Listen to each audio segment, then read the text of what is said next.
This is the CONORAD alert. Civil defense information will be broadcast at 6:40. West of the Rockies, you're on the air. Hello. Y2K, how can we prepare? Stop a few of their machines and radios. Throw them into darkness for a few hours. We are fighting for our lives. My family must survive. For 5 years, 1,000 gallons of gas, air filtration, water filtration.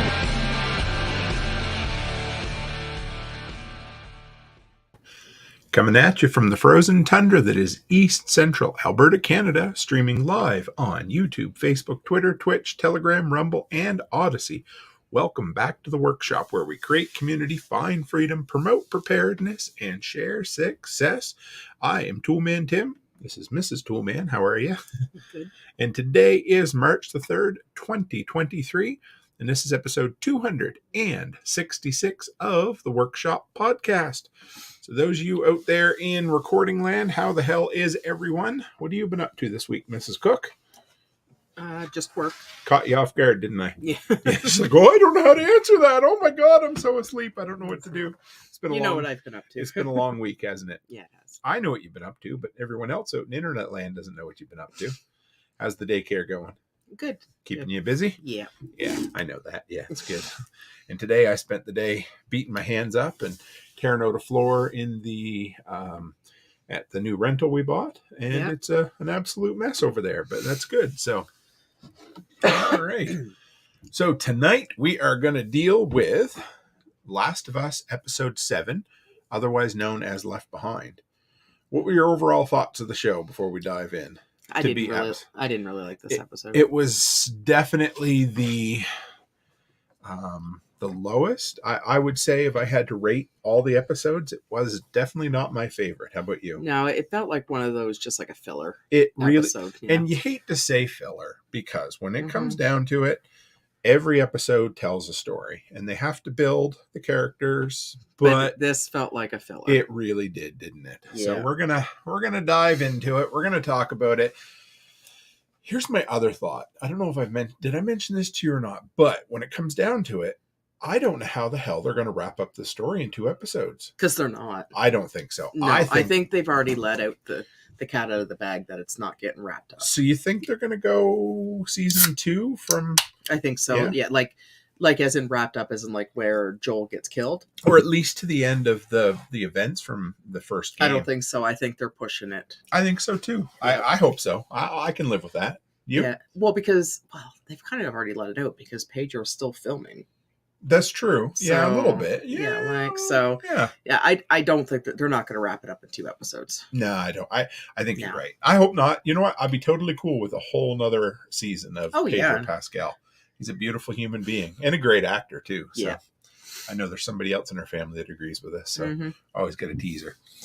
So the show opens up with Joel in pretty rough shape, telling Ellie to just leave him alone.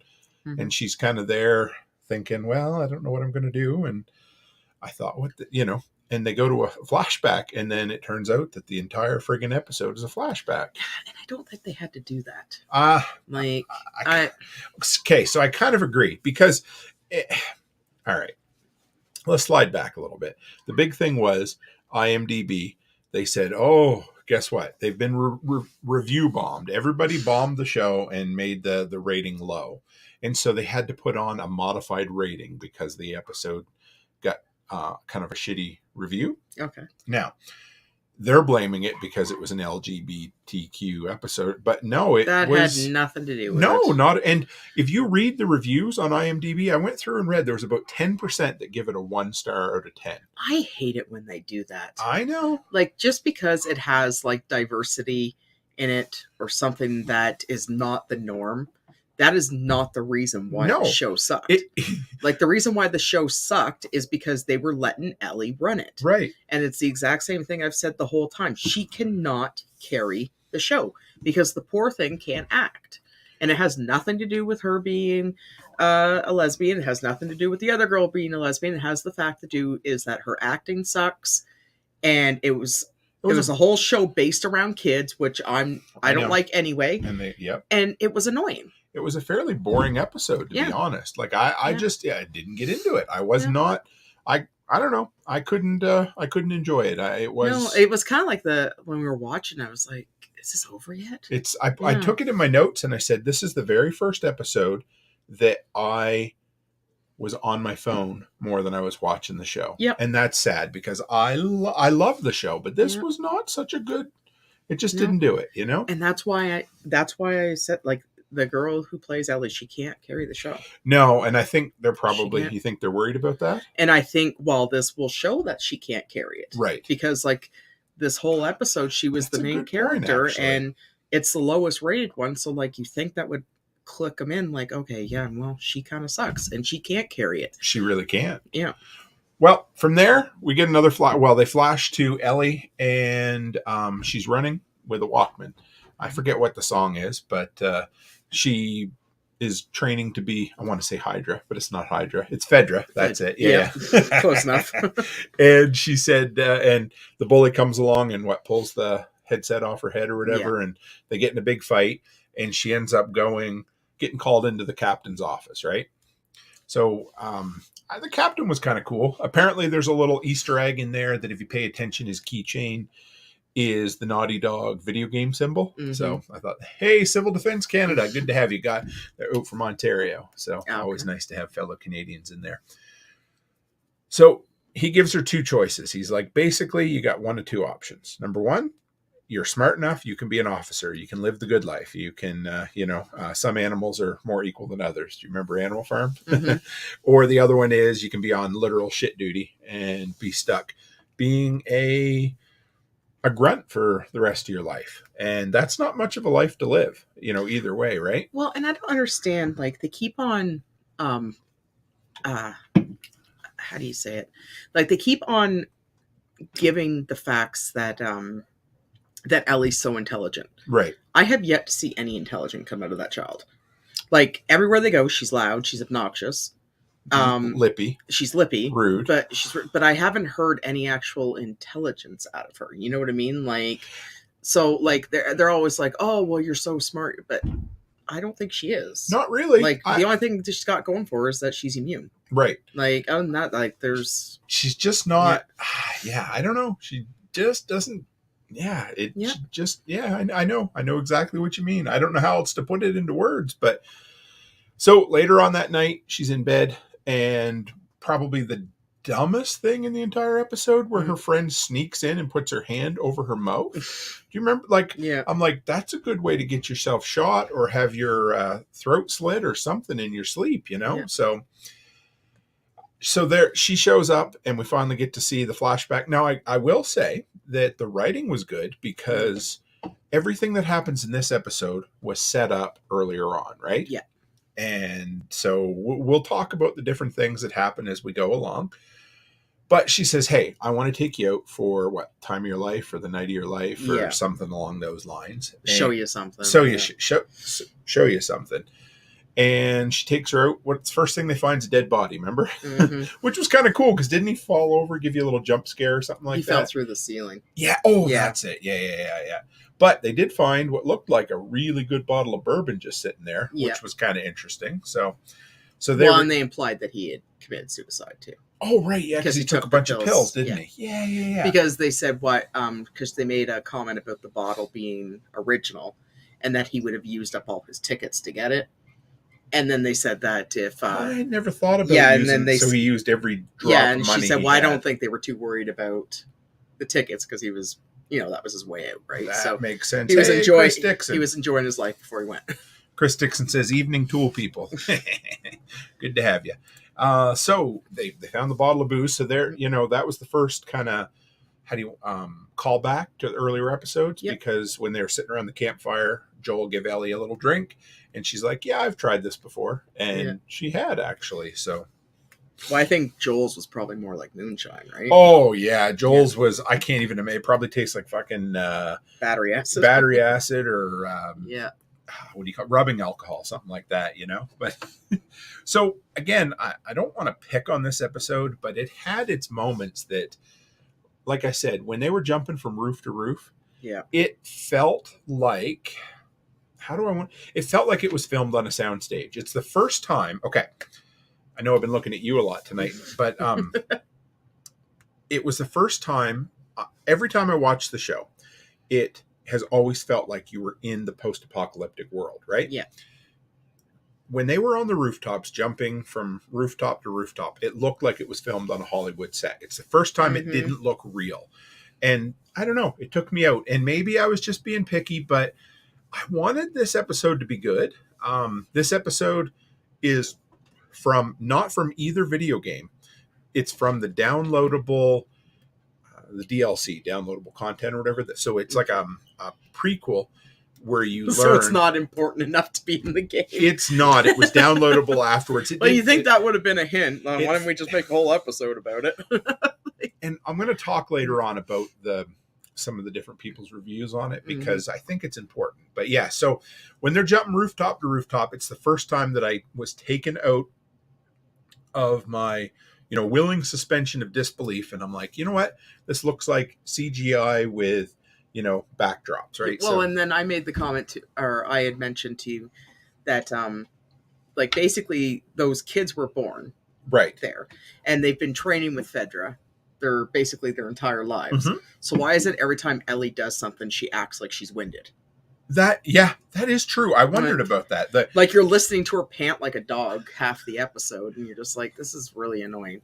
Like, you literally run laps and train to be part of Fedra. But she looks wore out all the time, which is strange because you're right. She has spent her whole, middle school, whatever, junior high life. But everything she does, she sounds like she's panting and short of breath and everything. Like, I don't know if it's just like an over-dramatic teenage thing. Chris Dixon says because she half-asses everything. Right. Yeah, there's some truth to that. I can see that, So her friend, girlfriend, whatever, Riley shows up and tells her that she's been recruited for the Fireflies and that she's going away soon because they're going to move her to Atlanta, or at least that. Well, they talk about that a little bit more. But here's the next odd thing: somehow she has found herself an abandoned mall, which I'm sure everybody knew about, but miraculously the power's still on or been returned on, which it made for a really cool scene. It would have been really neat in a movie.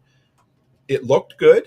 It's an Alberta mall that has either been torn down or is scheduled for demolition near Calgary. We'll talk about that in a minute. But Ellie gets her, hey there, Aaron. There's she, evening cooks and everyone. She says, "Good to have you, Aaron." So Ellie gets to experience what she calls electric stairs, which I thought that was kind of cute because that would be pretty exciting for a kid who's never seen something like that before. So they go in, they sneak into the mall. Power's on. Now I will say the mall looked really good. Yeah, it did. They did a great job building the mall. Talk about that a little more, but the set design people did a great thing there. So Ellie experiences escalators and then a carousel, which is, I guess, kind of cliche, but so they ride a carousel. They, there's kind of soft versions of different 80s music playing in the background at different times, which has become kind of the norm for this show, and that's fine. And then they have this kind of heated conversation where Riley talks about how she became a Firefly and how it's important. She wants to, fight the man and tear everything down. And Ellie says, well, maybe, working for Fedra wouldn't be that bad, right? So they try. Okay. I think my biggest problem with this episode is it felt like it tried too hard, right? So you go back to Bill, right? That was the episode 3. It didn't need to try. It was just a fucking incredible episode that was great because you had 2 incredible actors who had a great script and they had room to let it breathe, But this one, it just felt like everything was like, hey, isn't this sad? Hey, isn't this cute? Hey, isn't this sweet? You know what I mean? Like right from, okay, let's drink booze on the rooftop to let's sit on a carousel. It all felt so ham-fisted, Like it felt like it was forced into you. And then, if it wasn't enough over the top, Riley tells Ellie that her assignment was literally shoveling shit, But it wasn't, though. She was just overseeing people shoveling shit. Right. It's true. Right. And she was still going to be Fedra. An officer, yeah. And that's just where she was posted. Not everything is, rainbows and lollipops. Right. And then a photo booth, which we do love our photo booths, not a big deal. But I thought that was... Yeah, like... I don't know. Again, like I said, and okay, this is probably what two teenage girls would do if they could run roughshod over an entire mall. I get it. They take the picture. At least the pictures didn't turn out very good, because if they'd have been perfect, I'd been like, son of a bitch, that shouldn't have worked. That's been 20 years. But I thought that was a cool touch where the photos were overexposed. You know, it was like the film was old or whatever. And we did find an actual photo booth that was a film-based photo booth. Remember at the West Edmonton Mall? There was still one there. So then they head to the arcade for Mortal Kombat 2. I have very fond memories of Mortal Kombat 2, where I went to high school and junior high. Across the way, we had this kind of kitchen counter thing that was called Vicky's. It's like a convenience store where we used to pay older people to buy cigarettes for us. So that was kind of fun. But we used to go over there and hang out, and they always had a Mortal Kombat arcade machine. So they chewed a lot of quarters there for us. But I remember the day that they got Mortal Kombat 2. That was a big friggin' deal. And so it was kind of neat to see that in the video game. In the show about a video game. And then they cut away, of course, and what do we see? But the infected starting to stir. Oh, yeah. Didn't we have a did you and I talk about that? Because why didn't this one, as soon as Ellie's big mouth gets into the mall, why didn't it stir and get up right away? Because any other time when they hear you, they're like, you know, think about back to episode 1 or 2 when they're in the hotel, right? And they're literally holding, their hands over their mouths so that they can't. How do you want? Well, they wouldn't have been able to play Mortal Kombat though if you woke right up. I know, I get it, but and again, and this girl, she set this whole mall thing up for Ellie. Why didn't she notice this thing there before? I'm surprised she didn't go, because it sounded like she'd spent quite a bit of time in there. I thought, but. So the infected starts to stir. Like I said, I can't really figure out why it took it so damn long to get there. But, literary license, I'll give them that. They go hang out at a taco joint. And this is where Riley gives Ellie the pun book. And again, all these things have been set up earlier on. And that's where I'll say that the writing of this is so good, because they set up all these little breadcrumbs all the way along the show. And then every one of them pay off in this episode. Almost too conveniently, but I'll give it whatever. It was, and then Ellie finds the pipe bombs, remember? Yeah. And she all of a sudden has righteous indignation and storms off because, I don't know. Either this episode tried to do too much or it tried to not do enough. I can't quite figure out which one it is. So she's hollering and carrying on, and she gets pissed off and takes off, and then she turns around and comes back like teenage lovers will do, and Riley says, well, I need to move away to Atlanta. I'm going. I don't even know how that works in this world. I'm not sure how the Fireflies do that, but they do that. Ellie asks Riley to stay.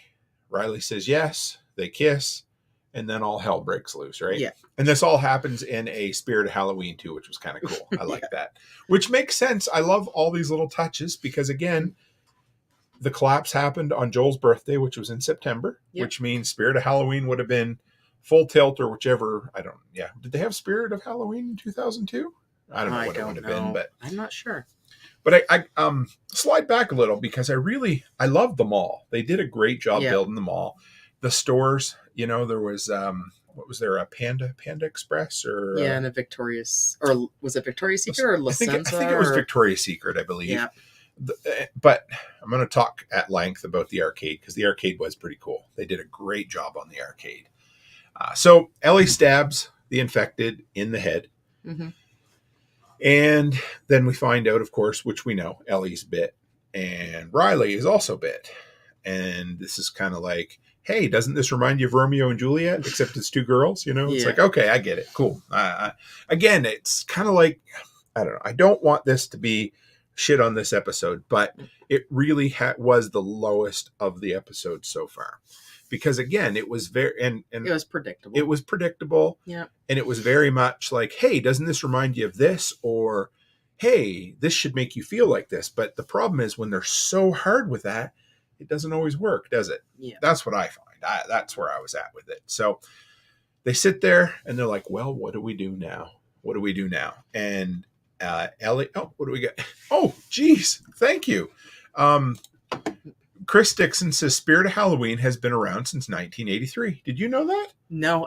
Well, they're in the States, Okay. so they probably have been around in the States before they came up to Canada. That's true. So. I had no idea. I guess because like you said, we haven't. I don't remember it being around as long. But I'm going to see if I can get that link to come up here. Aaron, where did it show up? Whoops. Oh, that's the book club. See what? Yeah, all those comments came through at once. Maybe we must have had a glitch in the internet or something. Oh yeah, I don't know what's going on. Oh yeah, there we go. Okay, so Chris says Riley's Firefly programming shows what the fascist dickbag comments. Absolutely, yeah. There was a lot of that. And again, I know they only have 9 episodes to make it work, but it's very much all or nothing. You know, Riley is the rebel, and Ellie is the government person, right? Mm-hmm. So let's see if we can bring this up here, Aaron. She said it was a post of The Last of Us biggest Easter egg is its smallest shot. Let's see what we can come up. Dawn of the Wolf Part 2. That was the episode, or now I might be wrong, Aaron, but was that the movie that Joel and his daughter were watching the night of the show? I'm not sure. Or the night of the outbreak. Can't remember for sure. We'll see if we can find it. I'll scroll through afterwards. But and Aaron's like, I was going to watch it again, and then I was like, nah. No, I didn't want to watch it again either. That's what it came down to. I didn't rewatch it for this episode either. I usually watch it twice, but it just, and again, like, we live in this. I mean, I'm just going to say it. We live in this world where they almost make you feel bad because you're like, it was a shit episode. Well, it was a shit episode not because of the theme in it, but just because it was a shit episode. It was boring. It was slow. It was a dumb teen story, right? So, and something to do with Joel. We'll have to read that out. We'll bring it up here once we get through this last little bit. So yeah, that was as far as they go. They decide to sit there and wait till morning until they're both either dead or infected or whatever. And they cut back to Joel. Ellie's scrambling around the house. She finds a needle, some thread. She stitches up Joel, which looked incredibly painful, I thought. Mm-hmm. But again, if she's so smart, she didn't try to find, like, Joel had a flask with alcohol. Why didn't she dump any of the alcohol on it to try to clean it? Like, good point. Nothing, right? Like, but again, that's why they claim that she's so smart, but she's not. No, that's true. Let's see if we can bring up Last of Us here. We'll bring this up in a second here, guys. So Aaron shared this with us, said The Last of Us biggest Easter egg is its smallest shot. Hell of a time, both of the best friend. Let's see if we can. Yeah, so Dawn of the Wolf Part 2. It's a movie within the show. It's been mentioned a couple of times. Here it is here. Oh, check that out. It says Neil Druckmann, this is the creator of the video game, says, playing through the game its entirety for the first time since release. You know what? It's pretty good. And you can see the Dawn of the Wolf poster behind it. Here we go. When The Last of Us was in development at Naughty Dog back in the late 2000s, the biggest dumb teen movie in the world would have been the Twilight franchise. In the film series final installment, Breaking Dawn Part 2, opened in theaters in 2012, the year before Last of Us. Though the connection doesn't amount to much, the title a nod to vampire werewolf fever sweeping the nation. Okay, so he's playing it up. They're kind of playing it off like it was a knockoff of Twilight, which makes sense. I can see that. Yeah, Dawn. Yeah, see, there we are. The poster, it kind of looks like Bella and Edward and Jacob, whatever. Yeah, that's right. Yeah, so there you go. And I thought that was the movie. Wasn't that the cheesy movie that Joel and his daughter were watching or wanted to watch? I'm not sure. We'll have to look that up after. But yeah, so we'll just throw that back here, guys. There we are. So yeah, I like the little Easter eggs they throw in there. Aaron looked it up. Yeah, I can see if it was a real movie. So like I said, this entire episode was not from either of the games. It was a downloadable content called Left Behind. Whenever I think of Left Behind, I think of the books or the cheesy movie with Nicolas Cage. Yep. Anybody ever see that? It was horrible. That was really one of the worst. Kirk Cameron in one of them too? He also did a version of that, which was really foolish. Yeah. Well, Kirk Cameron, yeah. Yeah, don't get me started on Kirk Cameron. So as I said, they set up all this in the earlier episodes to just bring it back into this episode, which was cool. So you had the pun book, which was, I can't even remember the title of it. It's supposed to be funny. But so she gives Ellie the pun book in this at the end there. She talks a couple of times. Yes, I've handled guns before. And then when she's talking to Tess, she says, I had to put somebody out of their misery, right? Mm-hmm. Which is implied that it was Riley. Mortal Kombat, she shares with Joel, hey, I've played this game before. I love this game. And we get to see that. We go back here. We cover how she got bit, which was cool. And the fact that she tried booze before. It was, So Aaron, you are 100% correct. So my biggest problem with this episode was the fact that we are 2/3. So at the start of this episode, we've already gone through 2/3 of the entire season. And they decide that episode 7 is best served with a 60-minute flashback, which did not progress the story at all.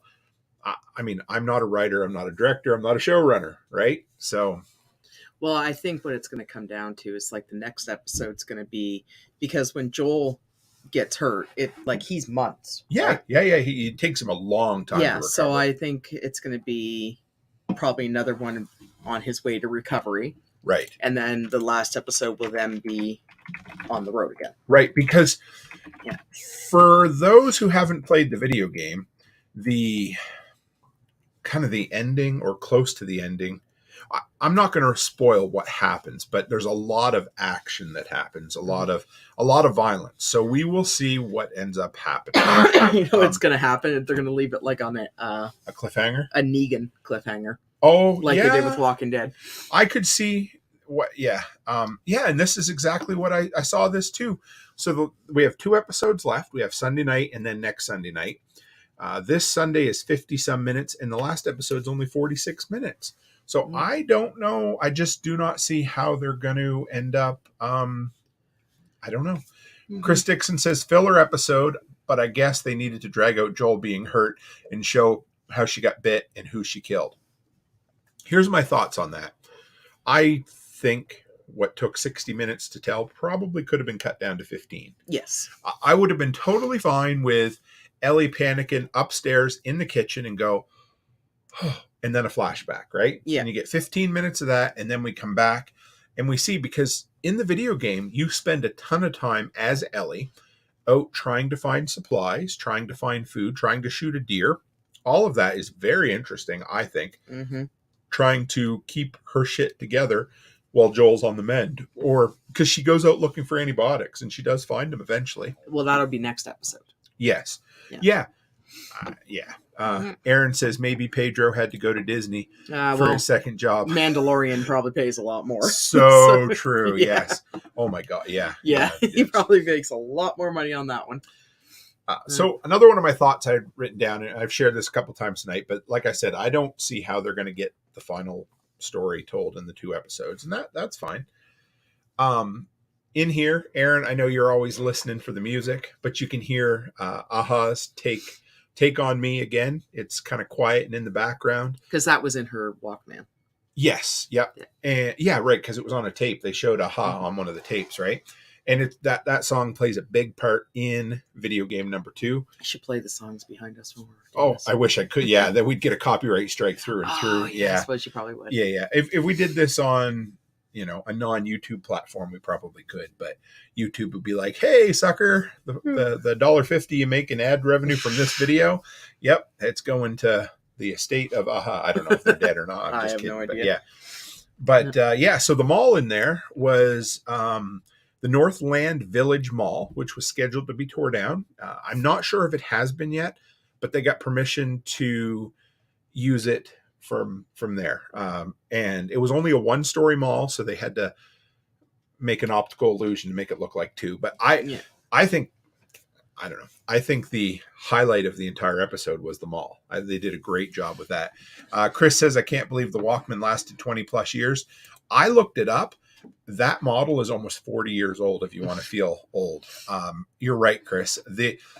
So I watch a lot of videos on resurrecting old tech, and the big thing that goes in all tape decks are the rubber pinch wheels that pull the tape through, and the belts inside, because that rubber just, evaporates after a way. It goes. But I would have more faith in a Walkman than I would in a Discman. Oh, yes, that's true. Absolutely, yeah.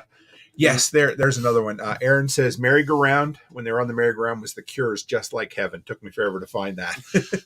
And I think it was you, Aaron, that posted the soundtrack to The Last of Us. They put a playlist out on Apple Music and the different things, and it's got like 45 songs on it. So, yeah, it'll be worth listening to. I was hoping they'd put it on vinyl, but I think it's going to be too big to do that. So maybe a double one. Yeah. So here is what I loved. So the mall I loved, and I especially loved the arcade. I thought the arcade was just really cool. So the Neil Druckmann and the other co-showrunner, they wanted it to be a real arcade, or at least as real as they could.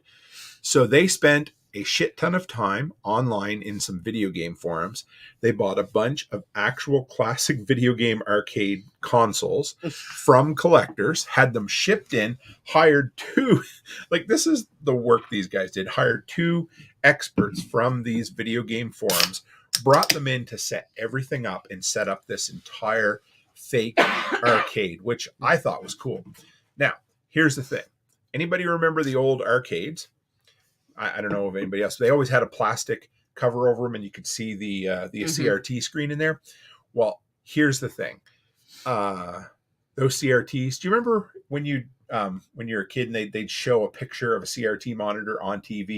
Do you remember what it would do? I don't know if you do, but if anybody else does, somebody's hollering at me. Be jumpy, right? Yeah, jumpy, or it would be scanning, because the scan of it, they'd never matched up.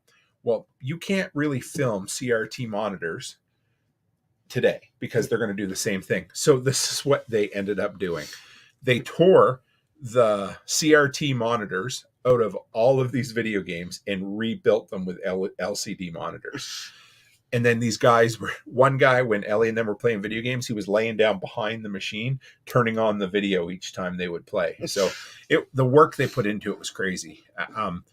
Dixon says Northland is being partially demolished and fully renovated. I heard that Chinook is slated for demolition in the next 10 years. It's crazy, the malls that were there and aren't anymore. Well, right? Malls are a dying breed. Oh, yeah. They are. Well, like just the rent alone that some of those poor businesses have to pay, right? Yes. Like, it's just ridiculous. So Chris says resolution line scanning through the screen. You remember like you'd see it in the background and it looked like it would be slowly scrolling or whatever, because they all had their certain phases, I guess. But so the actual footage of Mortal Kombat was projected on an LCD screen, like a normal one. So they turned it from widthways to up and down. I geek out on this stuff. I know it's kind of cool. And then they had to add old scan lines to it.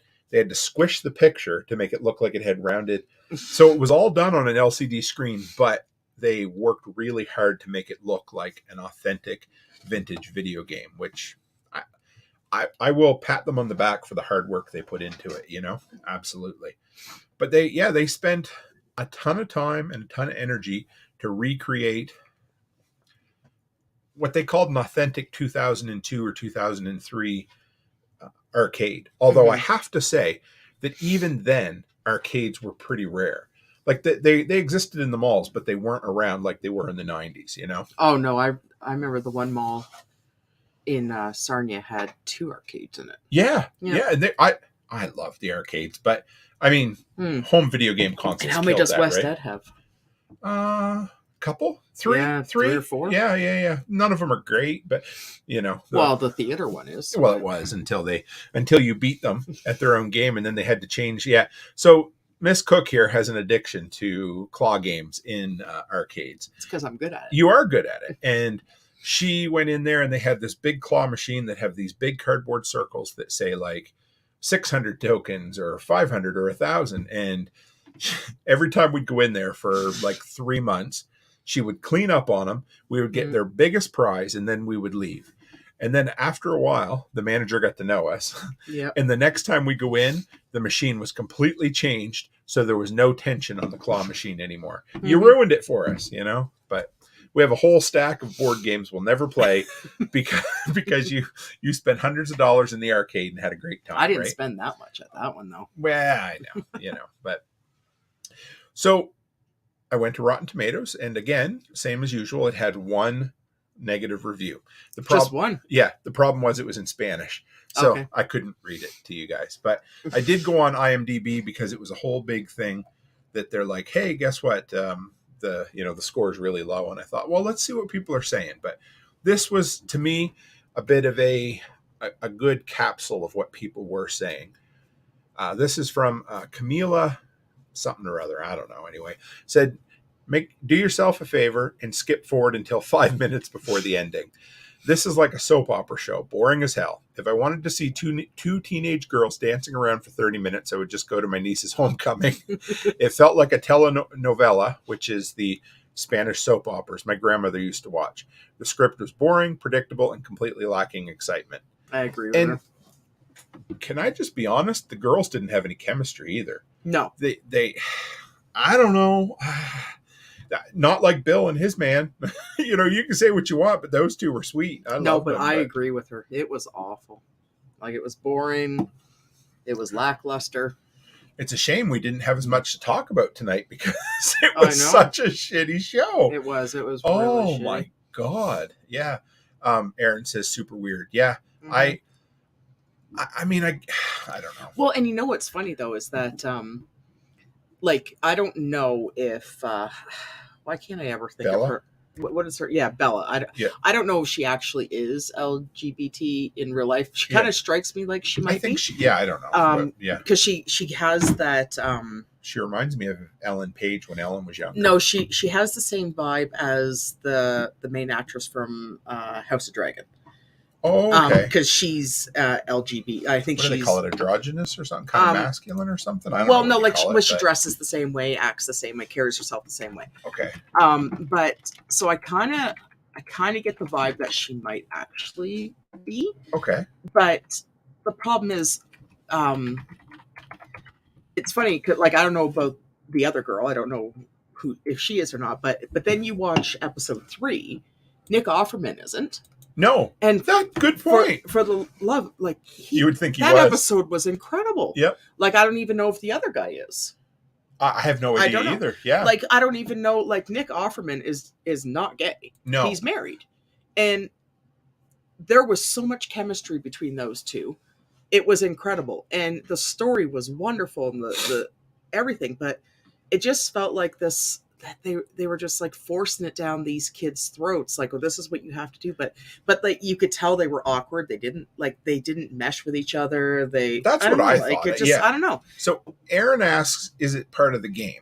It's actually part of something that kind of ticked off some fans a little bit because it wasn't. If it was there in game 1, I didn't notice it at all. No, I don't. Not at all, and it really wasn't. But what happened is 7 years later when the second game came out, they kind of rewrote history just a little bit. And it kind of, it wasn't there. The Bill thing was a little bit there, but he was such a background character. It didn't matter. And I don't necessarily care. Just don't shoehorn an agenda into a story that maybe didn't need it at first, right? So yeah, well, you knew Bill's character was. Yeah. But to watch potentially 2 straight men play a gay couple and actually think they're actually a gay couple because they had so much chemistry. Mm-hmm. It was but like we were saying with Bella Ramsey, I think they're going to realize that she can't carry any episodes. Even in Game of Thrones, she wasn't good in Game of Thrones. No, she wasn't. She was lippy, she was mouthy, she was loud, obnoxious, but she wasn't a good actress in Game of Thrones. I think they just hired her because she was young and British. Yeah. Right. And she was lippy, which she played the part well, Yeah, but no, it wouldn't be something that you're like, oh man, that was the best episode. She's the greatest actress. No. Yeah, Aaron, not at all. You and Aaron get along great. Aaron says, I didn't like her in Game of Thrones either. And Aaron also says it definitely feels like they're using it as a platform. Well, with her in Game of Thrones, and I kind of felt bad for feeling it, but when she got picked up by the giant, I was I didn't feel bad. Oh, she died, didn't she? Yeah, he crushed her, right? Yeah. I didn't feel bad, but but it just, I don't know. She was annoying in Game of Thrones, and she's annoying in this show. Yep. Like, even when it's on a good episode with Pedro and her and stuff, like, just, I don't know, like, I don't know, there's something about her. It's, like, her voice or how she carries herself or something like that. I don't know. I can't, I don't know. I just don't like her. Like, I've tried, but I have that thing for younger, like, I know, but yeah, I just don't like, okay. but yeah, well, like the one who plays Rhaenyra Yep. in House of Dragons, she's not very old. She's incredible. Like, she's an incredible actress. Well, let's even go back to the first episode of this show. I honestly think the girl who played Joel's daughter would have made a better Ellie. Mm-hmm. And then some people would have got pissed because, she was a girl of color or whatever. And I'm like, whatever, I don't care. What does it matter? She's I thought she was a way better actress than way Bella. Better actress. Yeah. Way better. So, there. Look, she just said they should have switched the actresses who played Joel's daughter. Mm-hmm. I agree. I think she was a much better actress. I think I looked her up. I think she's the same age as Bella, Yeah, so, and she way better actress. Yeah. Way better.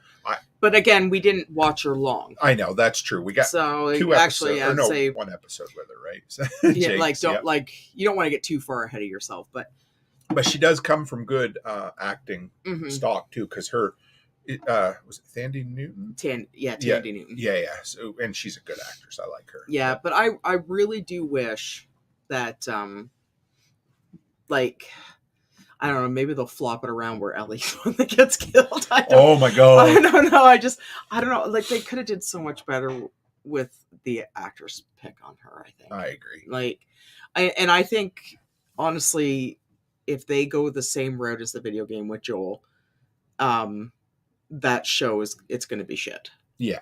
No, I agree, and I probably won't watch it. Yeah, but this has been enjoyable so far. And it was still a good episode. Like, but I couldn't imagine watching an entire season. No, I wouldn't watch with her as the main character. I wouldn't. Yeah, I don't. I wouldn't watch it. Maybe they'll age her up and replace her. No, that's she's already confirmed. She's. I know. Well, you know what? Let's move on to something a little more entertaining. How about this? Since we have time, let's hang on here. Let's bring this up. So somehow we ended up getting in the Telegram group. This movie became something that everybody was quite excited to see. But Cocaine Bear, the absolute craziest movie ever about a bear who finds a great big bag of cocaine in the woods in Tennessee, grossed almost $36 million. I think Carrie Russell's in that movie. She is, and she's showing her age, poor lady, which is fine. Wow. She just, I don't know. I always enjoyed Carrie Russell. She was good in that The American Show. I enjoyed that, but I know you didn't watch a lot of that. But yeah, so Cocaine Bear has done really, really well in the box office. I don't want to be that guy, but do you think maybe that has a lot to do with Ray Liotta's death as well? I don't think so. Because this was his last movie, right? It was, yeah. Yeah, so I wonder if that has a lot to do with it. Is it Elizabeth Banks that's the director? Yeah, I don't like Elizabeth Banks. No, I don't either, but I don't know. It's done quite well for itself. Oh, no, and I get it, but I wonder if that, like, if people, like, if you're a fan of Ray Liotta, right? Like, everybody our age loved him, right? Maybe, but they haven't even played up the fact that he's big in the trailer too much, you know? It's just but everybody knows. Here's what it is. It's an absolute asinine topic, which is great, loosely based on a true story. It takes place in the woods in Tennessee, and apparently it is absolutely gory as all get out. So I don't know. It looks good. I'm excited. I don't think I'll pay to go see it. Yeah, I would rent it at home and watch it. Well, I was going to say, I'd watch it at home, but I don't think I'd actually go to a theater. I think it would make a good workshop watch party we can all watch. I think Mackenzie went and seen it. He did, yeah. Mackenzie went out on a date the other night with a girl and watched it. So I thought I would, let's see if we can, I don't know how, give me a sec here, guys, and I'm going to bring up some of the latest movies that are coming up right quick. We'll share a few of those since we have a few more minutes here and see what we get going on. Cocaine Bear. Yeah, the episode sucks so bad we couldn't even get a full hour. Well, that's what I was just thinking. I was like, you know what? We had time. Let's go through it. But we got Scream 4 coming up March 10th. Oh, no, sorry, Scream 6. Jesus, yeah, it's not Scream 4. It's getting a little overplayed. I liked the last one. I thought the last one was good. I'm sure this one will not be because this one's supposed to be really gory, I guess. Yeah. No. What's her face in it anymore? Nev Campbell's not in it. No. Aaron says Cocaine Bear sounds interesting. It's been an ongoing. I forget who. I want to say it was Renegade Butcher who originally brought up the trailer. I think I don't know how it came up, but it's been one we've all been following. What else we got coming up soon? Shazam! Fury of Gods. There is not a lot coming out. Well, this used to always be the dumping ground of the year. You know what I mean? The origin. I don't even know that. Wildflower. Oh, there we go. John Wick. There we go. That's exciting. John Wick 4, where John Wick has nunchucks. I don't care what he has. Those movies are awesome. I love John Wick. Who's Dylan Minette? Do you know him? I don't know. Aaron says, haven't seen any of the Screams after the first one, but I do like Dylan Minette. We'll have to look him up after. But yes, I'm very excited about John Wick 4. I think Barrett's excited about it. Oh, of course he is. Yeah. How can you not? I love Keanu Reeves. Oh, yeah. I mean, and he's just such a nice, well, not like I've ever met the dude, but no, but they like say he's so a nice good guy in the movie. Yeah. Like he's so the guy can't act for anything, right? Like he can't, but he does so good in the John Wick movies. So they're just for him, and he kind of has like that whole. I'm getting that vibe from him about Liam Neeson. Yes, yeah, absolutely. like where they just kind of have like those. They're gonna keep making the same movies over and over. And you know what? If he's good at it, and they can keep doing them, absolutely. Have at it, right? Yeah, and here's the thing. The John Wick movies are infinitely more entertaining than Taken 1 through 3. Mm-hmm. You know, they're okay, but I mean, you can only watch a 70-year-old man jump over a chain link fence with 17 cuts in the, boom, boom, boom. Like it makes me seasick watching the editing of the episode. Do you remember the one we went and seen in the theater with Matt and Tracy? It was Taken 2. Taken 2. And you remember the fight scene? Yes. And it was choreographed.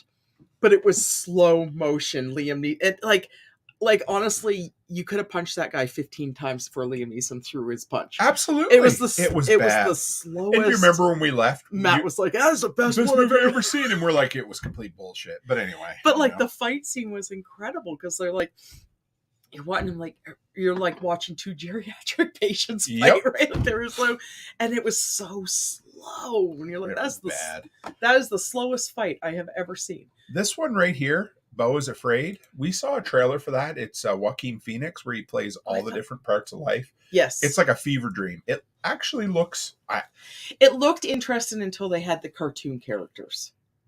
True. Yeah. Well, then it was kind of like... Now, see, that's what took me into it. I was like, oh, shit, this would be like some kind of friggin' mushroom dream or something. Is this... Animated? Animated? Yeah, it's the one with Chris Pratt. There's a lot of crap about that. Because he's not Italian. What the fuck? Chris Pratt has been rubbing people a lot. Yeah, whatever. He's funny. This one, Air, I think this is going to be a sleeper hit. I'm going to make my predictions. It's got Ben Affleck in it, and it tells the story of Nike from the 80s and how they recruited Michael Jordan. But looks like it'll be awards contender. Maybe I'm wrong. I'm going to say it. I don't like Michael Jordan. That's fine. Yeah, never have. But I certainly like Ben Affleck. I do, but actually, you know what? Since he's with J-Lo, he's like his career's tanked. I know. Yeah. So we'll see. The Super Mario Brothers. It would be nice to see them make a good movie out of that. Mm-hmm. I'm sure our little nephew Noah will like that because he loved the Sonic he loves one. Mario. Yeah, it was pretty good. I don't know what else there hasn't. There's not. Renfield. Oh, did I go by that? Mm-hmm. Oh, they don't even have a picture for it. That's the one with Nicolas Cage. Nicolas Cage plays Dracula. Enough said. How much more? Yeah, that's going to be fucking awesome. You know it will be. Nicolas Cage. Oh, he's funny. Yeah, he really is. Other people's children. I don't know. I don't know there's any of these. There's nothing else. There Guardians. We go. Guardians of the Galaxy Volume 3. It's got James Gunn back at the helm after Disney canceled him for 5 minutes and realized that canceling means nothing. This is the last one. Batista's last one? Yeah, it's the last one for all of them, I think. Okay. So they're going to kill them all at the end. No, I'm just No, kidding. they're not. And then here's 2 top quality films back to back. And I'm sorry. No. I know. I do not like the Fast and Furious movies. Mm-mm. If Barrett, my brother-in-law, is watching, I know he loves them. I just cannot stand them. See, so what's happening? bad. They're so overplayed, and that's what they're doing with Scream. Oh yeah, that's true. They're just gonna keep beating this poor dead horse. So they're making one more. They're going to make Fast 11. So are they for are real? Yeah, Oh that's my it. God. So it's because the only thing Vin Diesel can do because he can't act for nothing. So this is called Fast X, which is Fast 10. Like Jason X. Somebody said they should have called it Fast 10 Your Seatbelts. Fasten your seatbelts. I'm sorry, that was bad, but that was. I think good. Vin Diesel needs to retire. Another live action Disney remake that's going to suck. No interest. Yep. Halle Berry, The Little Mermaid. Nope. Keep on scrolling. The Boogeyman. Spider-Man. There we go. Adaptation of the Stephen King's The Boogeyman, but it's PG-13, so probably not great. That's the Miles Morales one. Yeah. Oh, this is Across the Spider-Verse. I love that. Remember, Becky and I snuck into that at the theater one day. we got there really early and we're like, hey, let's just go watch another movie for free. It was like we were teenagers again. Remember, that was fun. This one looks good. This is an R-rated comedy with Will Ferrell playing the part of Reggie the dog. Okay. It's like a very a hard R. It sounds like something Seth Rogen would have wrote, right? So it could be good. I don't know. I'm looking forward to it. The Flash. The Flash. You know what? I am actually really excited about that because it's Ezra Miller. Yeah, he's a great Flash. I know he is a shit person. Well, he's a shit person, and he's done a lot of rotten things, but he is so incredible. He is a good Flash. Yeah, he really is. The trailer looks good. The early reactions to people who have watched like early cuts of the movie, they've said it's going to be incredible. I don't know. We'll see. I'm excited about the Flash.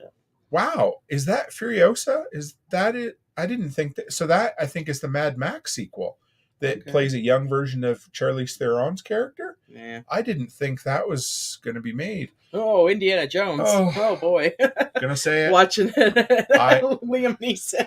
Yes, I hate Harrison Ford. No, I don't mind Harrison Ford, but I hate Indiana Jones. Finally, the Barbie movie's coming out. Seems like they've been talking about that for 10 years. No interest in that one either. No, I know. This year, Oppenheimer is Christopher Nolan's latest movie. I think Christopher Nolan's one of them guys that's finally believing his own hype now, and I just pulling a James Cameron. I went and watched that movie when you were in the hospital a couple years ago, and we were up in Lloyd. Oh, Tenet, yeah. Oh boy, I didn't like it. Aaron says apparently I only go to the movies for kids' movies. I'm kind of glad that we're past having to go watch little kids. You know what though? Now. The twins. They wouldn't watch any of these kid movies. No, they liked a lot of the. They like horror movies. Oh, I didn't know. Look at that, Blue Beetle. So I'm sure lots of you are like, "What the fuck's Tim?" Anyway, he's a lesser known DC superhero that I didn't realize. Who's playing him? I don't know if it. I don't know. Let's see. I think I read it somewhere. If it'll come up. No score yet. I don't know. So Adriana Barraza. I don't know. No, we'll have to. Yeah, so it looks. I don't know. I like Blue Beetle. He was in a lot of the latest. Or remember the Justice League cartoons we used to watch? He was in that a lot. The Nun too. Oh, the first one was ridiculous. Yeah, I didn't want none of it. So, Aaron says last one we saw was Puss in Boots, but they do love Avatar. I haven't watched any of Avatar. Puss in Boots was bad, Aaron, because I don't know. It didn't look very good to me. So. My Big Fat Greek Wedding 3. Yeah. How are they still? That's ridiculous. The Nun 2. No idea. Oh, there's the second part of Never even seen the first one. They said it was good. Marvel's no interest. Whenever you open with will feature Brie Larson, you're like, oh sorry. Brie Larson. No. She has about the acting range of a boulder. And she looks like she hates everyone. I just can't help it. How the hell are they making another Hunger Games? It's a prequel. Okay. Willy Wonka. They're remaking The Color Purple, a musical adaptation. And Christmas Day Aquaman. And have you heard the latest rumors about it? I know. It's so bad that they don't know what they're going to do with it. It's so bad that Jason Momoa is leaving the franchise and that they're reshooting a bunch of scenes because they're not sure what they're going to do with it. Wow. Yeah, I don't know. You know what, though? The first Aquaman was really good. Yep. The second one wasn't very good. Like the CGI on it and the effects, it was actually not very good. This might be The Equalizer. Remember the one with is that Denzel? Yeah, this is the third one. So Aaron says a new Hunger Games. So you said it's a prequel, Mother? I believe it's a prequel. Okay. Yeah. I don't know what Craven the Hunter is, but bring it up. I think. Oh, which one? No, the Hunger Games. I think Games, it's the Ballad of Songbirds. Yeah, 18-year-old Snow.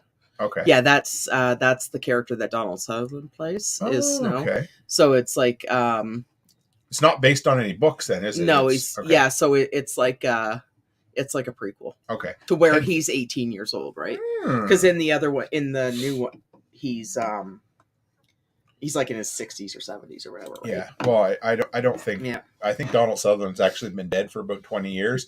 It's just a reanimated corpse that they prop up in front of. Bring up this Color Purple. Who's in this one? I don't know. I'm sure I'll be extremely. You love the Color Purple. I'll be extremely disappointed with this one. I know. And I don't know. This may actually just be a recording of a stage play because it's a musical. They're doing it as a musical. So musical. Yeah, if anybody hasn't seen The Color Purple, it's really good with Whoopi Goldberg and Oprah Winfrey. It's an incredible movie. Yeah, Aaron says The Hunger Games probably something we could do without. Absolutely. So here it is. This the easiest way to wrap that up is. Do you remember the final couple seasons of Game of Thrones? Yeah. Do you remember how bad it sucked because it didn't have any source material to go off of? Mm-hmm. This is what happens when you take an existing source material and say, hey, Hollywood screenwriters, put together a script for us. And this is what you get. So, hey, a new Star Trek film. Didn't know that. Tiger's Apprentice. What? I don't know what that is. Yeah. Madam Web. That's a Spider-Man. Quiet Place. I'm waiting for that one. Oh, yeah. This one's a Spider-Man spinoff that has Dakota Johnson starring in it. Yeah. No interest.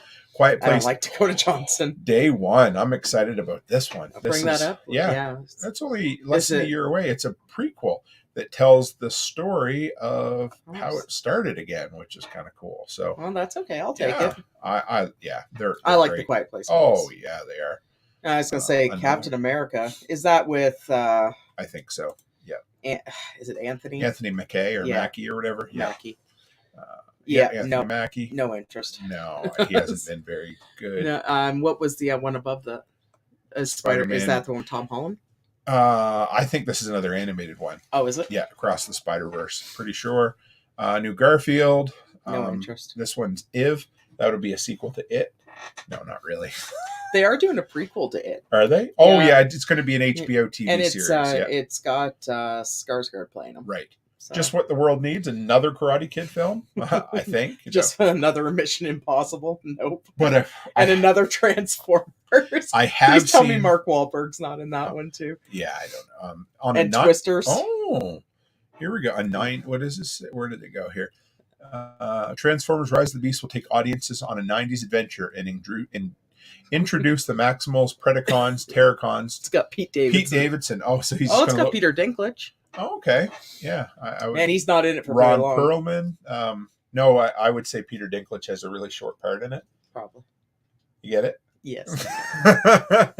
And Nate. Oh, hey, Nate. He says, I'm only here to say, fuck Will Ferrell.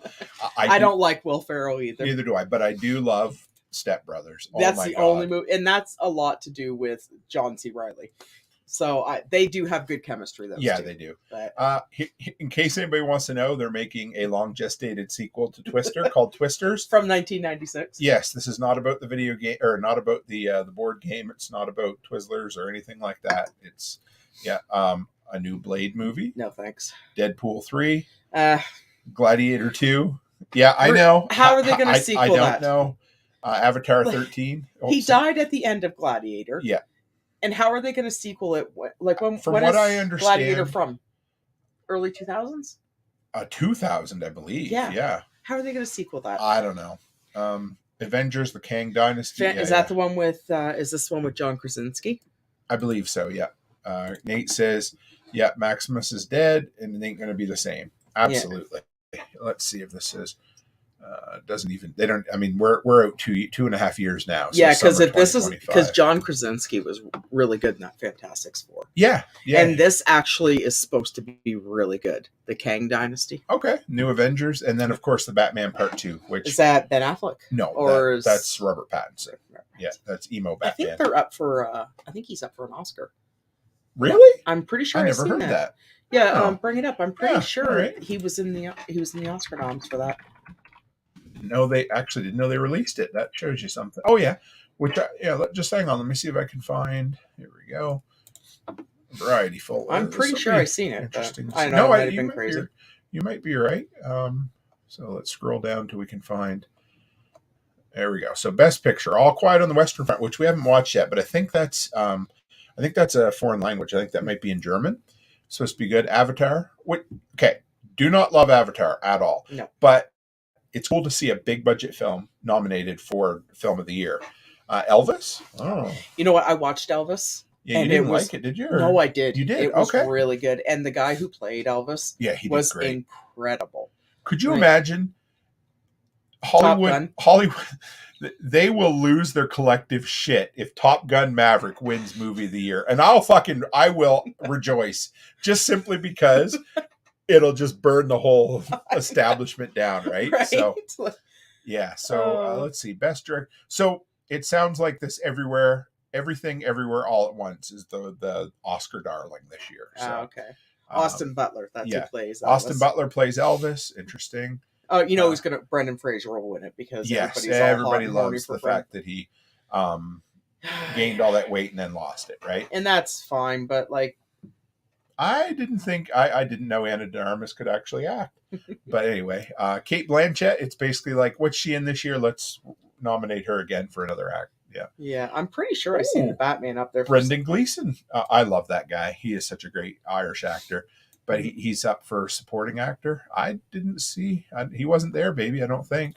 It was nominated for something. Maybe. Yeah, maybe it was. Yeah, I'm pretty sure I saw the poster. Jamie Lee Curtis is nominated for Best Supporting Actress. Screenplay. Yeah, maybe I was crazy. Well, let's see. Anything else here? Cinematography. Let's just do this. Best visual effects. There we go. Yeah, I knew I seen the poster somewhere. Best makeup and hairstyling. The Batman. Best sound. The Batman. Yeah, there you go. Yeah. So it got 3 of the lesser known. So I love Brendan Fraser.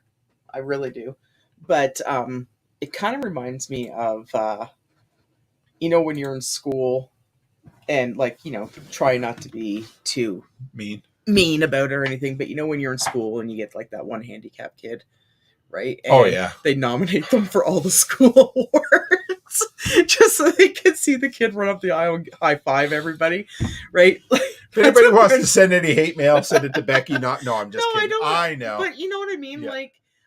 I love Brendan Fraser, I do, but I think he's riding this a little too hard, right? He also, he's going to win because he also has the story, kind of like Robert Downey Jr. coming back from adversity, right? So but that's he's the little handicapped kid running down the aisle, high fiving everyone because he wins every award. That's what I kind of get.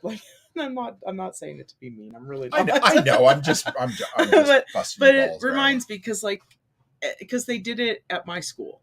Yes, there was this little boy. His name was Jeffrey Sharp. And I'm not sure if he had he didn't have Down syndrome. I don't know what he was, but every assembly he would win 4 or 5 awards. Right. But the kid never did anything. No, they just did it because they felt sorry for him. Right? Exactly. Yeah. And then he would run up and down the aisle high-fiving everybody, which was really cute. It was, but that's kind of what you every feel like. Month, right? It's and I get it. That's what I kind of feel like with Brendan Fraser, that he's just riding this train a little too long, and I don't want to be mean. Aaron says, "Are we best friends, Becky?" Right? And you don't want to be mean about it, right? I understand, but it is true. And you just get to the point you're like I remember sitting in there in grade 7. I'm like, how did he win again? What did he do? You know what I mean? I know. And of course, everybody would be screaming and cheering, and it was just he didn't do anything. Nothing. I want that award, So if anybody wants to see, here, let me bring. And of course, this movie is about What? What's the story? Well, he plays a gay guy who loses his partner. Really? Or something, yeah. Okay. I don't know this. I haven't watched. I think it's so. Here's the thing, guys. If you want to know who's going to win an Oscar, all you need to look at is the fact that here's the deal. Yeah. Okay. Oh, no, I do love Brendan Fraser. I do, but this is what you need in order to win an Oscar. Yeah. Number one, you need money behind you. But number two, you need to have a story of overcoming. And number three, you need to slum it. So guys like, you remember Dustin Hoffman when he played the Rain Man? Mm-hmm. You have to, if you are willing to either act handicapped, act obese, act oppressed, whatever it is, the more gay obese. Yes. Oh, there. So he checks two of the three diversity check boxes, right? He's not a person of color. He is a white male, so they may, they have to give it to a guy because it's unfortunately, Yeah. But I would put $50 on the fact that he'll win, and I've never watched the movie. But the thing is, though, he's gonna win because he's riding that other train. Which one? The pity party? Oh, high five and everybody is running down the aisle, true, right? So, and like in any of the movies with Brendan Fraser, though, it's like I liked him in Blast from the Past. Oh yeah, and I liked him in the first Mummy. Right, but he kind of has like that. Yeah, he was ripped in the Mummy. Yeah, but he doesn't. Yeah. He kind of has like that Bruce Campbell persona. Yeah, where like he's not really that good of an actor, but just good enough to be in the movie. You know what I mean? Like because he always had that really goofy look, and he's got those weird eyes, and and he's just always got that weird look to him, right? And it's just like. You mean this look here? Exactly. Right? Like how and honestly I'm okay. Sorry. Right? For those of you who are on audio, I brought up a picture of Brendan Fraser who looks like he was hit in the face with a 2x4 and a deer in the headlights. That's all. It's from Blast. I never really thought he was that good looking. Like I never thought he was good looking at all. Like I always he just that plain Jane boy next door look, but he was never he's no Brad Pitt. No. Right? No. And he can't act like Brad Pitt. No. Right? But he was good. He had that just that kind of goofy charm, right? But that's the thing though. He had his time in the 90s. Sure. And I know some really shitty things happened to him, and I totally get that, and I don't. Didn't his wife left him or something? Wife left him, and I think there was some sort of sexual assault or something. Oh yeah. I remember. And I know a lot of shitty things happened to the guy. I really do, and I really feel bad for him. But do you really want your career comeback to be based on people feeling sorry for you? You know what I mean? You look at where he wasn't he in Airheads as well? I think so. Yeah. I haven't watched that in years. Yeah, but I wouldn't want my career to come back just because people felt sorry for me. He looked pretty good with that grunge long hair in Airheads from 1994. I don't think he's good looking at all. But he was okay in that. Let's see what I don't remember. Crash. Is that the one that won for best? I have no idea. There was two movies. Yeah, The Mummy Returns. So we're looking at his favorite With Honors. The only reason I remember With Honors is it had a killer Madonna song on there. That was it. I'd never seen the movie, but I remember the song. Aaron says, what was the movie that he was in with the curly-haired actor Encino Man? Is that Pauly Shore? Pauly Shore. Yeah. Was he in it? Yeah. Yeah, so he was the caveman. Right, yes. Yeah. Blast from the Past. I always had a big crush on Alicia Silverstone. I know. I can't help it. She looks like she hit every ugly branch on the way down. It was because of the Aerosmith videos. You know that, right? So School Ties, never saw that. Bedazzled. Oh, that was horrible. That had, anyway. That's what I mean, right? Encino Man, there he is. Yeah. He was a baby. He always has that look, That was it, Airheads. Oh, Airheads, yeah. Airheads was good. God's Monsters, The Mummy, and let me guess, they're going to put The Whale as number one, of course. Mm-hmm. Oh, and it's a Darren Aronofsky. He's the one that did Mother. Remember that one with Jennifer Lawrence? Okay. Yeah, Pauly Shore. Oh, my God. Yes, well, let's bring that up right quick, because There's something about Encino.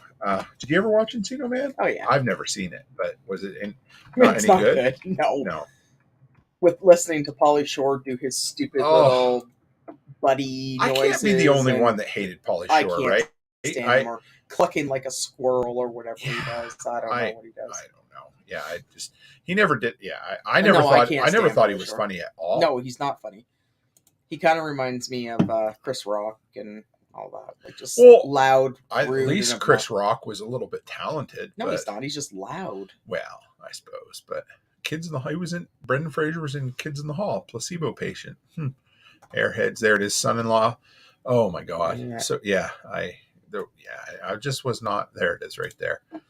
So apparently, he plays Link. So this is an interest. I've never seen the movie, but it was Man here. But when they released it in Europe, they called it California Man because they figured nobody would know where Encino, California was in the rest of the world. So, he's only called Encino Man because they dig him up and he was like frozen, right? And he's a caveman. Oh boy, yeah, and then of course, being around Pauly Shore, he starts picking up on Pauly Shore's mannerisms and talking, and so it's really poor ridiculous. Guy. I really hated Pauly Shore. Mm-hmm. If you ever want to look up an interesting story, though, look up where he grew up. His mother ran the biggest comedy club in LA. Wouldn't let him perform there because he wasn't funny. There's a lot of she would not let him perform there, and I just don't think he's that funny. He's not funny. And he tried to have that little comeback in the early 2000s where he did that film Pauly Shore is Dead, which I don't know if you saw it, but I never watched it was like a hyper realized version of himself or something. Because he's full of himself and he thinks that he's important enough that people care. Mm-hmm. But we're still talking about him 30 years later, so I guess just because we're talking about Brendan Fraser. Yeah, that's true. Yeah, and I think Sean Austin's in that one too. Yeah, man. No, I had a crush on Sean Austin. Really? That's funny. Yeah. Look at that. That just screams early 90s, doesn't it? Oh yeah. So, well, Mrs. Cook, what do you think? You want to call it an evening? Yeah. Yeah, it's been a good week. I'm tired. So for those who are out there listening, there'll be no live stream tomorrow evening. I got a Ramblings on the Road recording that'll be playing for you. That'll come out at 7:00 tomorrow night, so it doesn't crowd up your podcast feed too much. We got 2 more episodes of The Last of Us to do, you and I together. And then you're flying on a jet plane to England. I am on the 19th. Which is cool. So we, I wouldn't let you leave until we got our last episode of Last of Us in, right? Yeah. So. But guys, thank you. This was fun. Always enjoy this. This is kind of a chill. You're a trooper, Mrs. Cook, for coming down and doing this with me because you guys don't know how hard she works all week. I just sit around and do nothing, and she relaxes and works. Well, Aaron and I are best friends now. So that's I gotta true. Come talk to her on Fridays. Bring Aaron, and you guys can co-host the next one. I'll fuck off. Yeah. It'll be great. So I don't know. We might get ourselves in trouble.